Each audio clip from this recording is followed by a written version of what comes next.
The morning mist hung low over Rosemary Jackson's 40-acre farm in rural Georgia, wrapping around the old oak trees like ghostly fingers. At 73, Rose, as everyone called her, moved with the deliberate pace of someone who had earned the right to take her time. Her weathered hands, steady as ever, guided the watering can along her prized tomato plants. The locals knew her as the quiet widow who sold the best vegetables at the county market and made preserves that could win any state fair.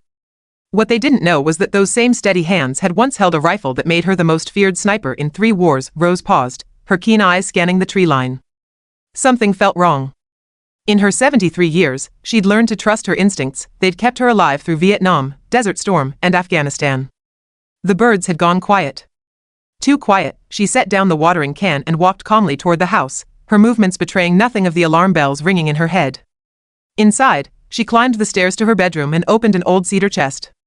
Beneath layers of quilts and photo albums lay a custom Remington 700, maintained with military precision despite being retired for over a decade. The sound of engines rumbling up her dirt driveway confirmed her worst fears. Through her bedroom window, she counted 6 vehicles, pickup trucks and SUVs with tinted windows. Men in tactical gear poured out, assault rifles in hand. The Iron Wolves, she recognized their markings.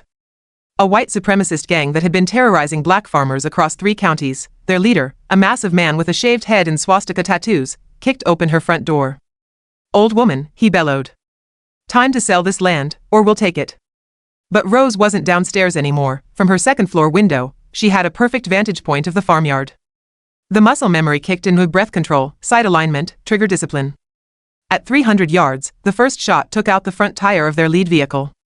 The gang members scattered like startled birds, shouting and pointing weapons in every direction.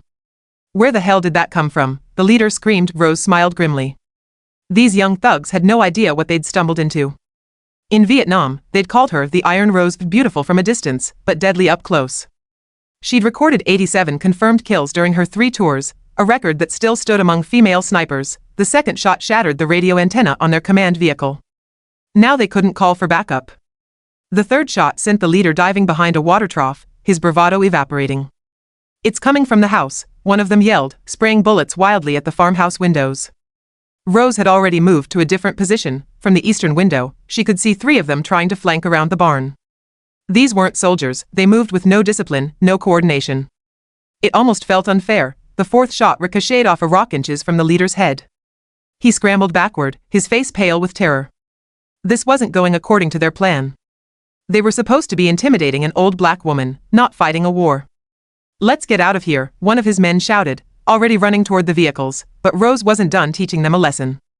Her next shot punctured the radiator of their second truck. Steam hissed into the morning air. The shot after that took out another tire. The leader tried to rally his men, but panic had taken hold. These weren't hardened criminals. They were cowards who preyed on people they thought couldn't fight back. Faced with real resistance, they crumbled. Rose's voice carried across the farmyard, calm and commanding. "You boys have exactly 60 seconds to get off my land. Leave the weapons, leave the vehicles, and start walking. Or the next shot won't be a warning." To emphasize her point, she put a round through the leader's hat, knocking it clean off his head. That broke them completely. Weapons clattered to the ground as the gang members fled on foot, crashing through her cornfield in their desperation to escape. Their leader was the last to run, stumbling over himself in his haste to follow his scattered crew. Rose watched them disappear into the woods, then calmly called Sheriff Thompson. "Morning, Danny. It's Rose Jackson. You might want to come collect some abandoned vehicles and weapons from my property." And put out a bolo for about 8 men running through the state forest in tactical gear. "What happened out there, Miss Rose?" the sheriff asked. "Oh, some boys got lost and ended up on the wrong farm," she said, already cleaning her rifle. "They won't be back." When Sheriff Thompson arrived an hour later with his deputies, he found Rose back in her garden, tending to her tomatoes as if nothing had happened.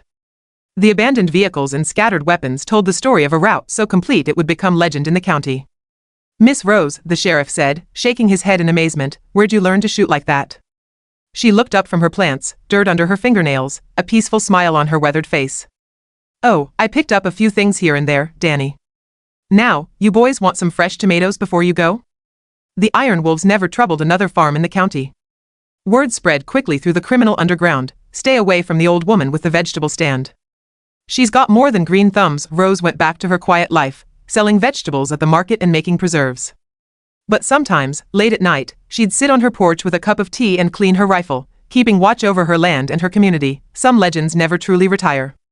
They just tend gardens and wait for the next time they're needed, and in rural Georgia, everyone slept a little easier knowing that the Iron Rose was still watching over them, one careful shot at a time.